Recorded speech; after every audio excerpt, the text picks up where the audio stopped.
నీకు నాను వంట చెయ్యాలే పెంచముఖము దానా బామర్దియా నాను సీర కట్టుకోవాలయ్యా దిక్కుమాలిన బెల్లమా నాను పౌరుషం లేనునియా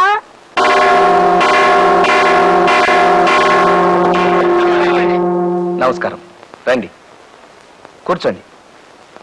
సోదరులారా, మీ అందరికీ తెలుసు నేను స్త్రీ ద్వేషిణి. ఈ జీవితాన్ని ఇలాగే వెళ్ళమర్చాలని నా కోరిక. నా తమ్ముడు కృష్ణమూర్తిని నా పంథాలోనే పెంచుకుంటున్నాను. మా ఇంట్లో మేమిద్దరం మగవాళ్ళమే. మా సెక్రటరీ కైలాసం మగవాడు, మా పని మనిషి సన్యాసి మగవాడు, ఆఖరికి మా ఇంటి గోడల మీద ఉన్న దేవుళ్ళ బొమ్మలు కూడా మగవాళ్ళవే. ఆడదేవతల బొమ్మలు మా ఇంటి గోడల్ని తాకటానికి కూడా వీల్లేదు. అసలు ఆడదంటే ఆడించేది అని అర్థం. స్త్రీ క్షణంలో ఏడుస్తుంది, క్షణంలో నవ్వుతుంది. ఏడ్చి మగాడిని ఏడిపిస్తుంది, నవ్వి మగాడిని ఏడిపిస్తుంది. మగాడి మనసుతో చెడుగుడు ఆడుతుంది, వాడి గుండెతో గోళీలాడుతుంది. ఎంతెందుకు, ఆడది ముళ్ళు, మగాడు అరిటాకు. అరిటాకు వచ్చి ముళ్ళుమే పడ్డా, ముళ్ళు వెళ్ళి అరిటాకుమే పడ్డా చిరిగేది ఆకే, చెడేది మగాడి. పెళ్లిలో ఆడది ముహూర్త సమయంలో మగాడి నెత్తిన చేయి పెడుతుంది, అంతే. ఆ తర్వాత అదే చేత్తో ఏడాదికో అంగుళం చొప్పున మొగుణ్ణి అధః పాతాళానికి అణగదొక్కేస్తుంది.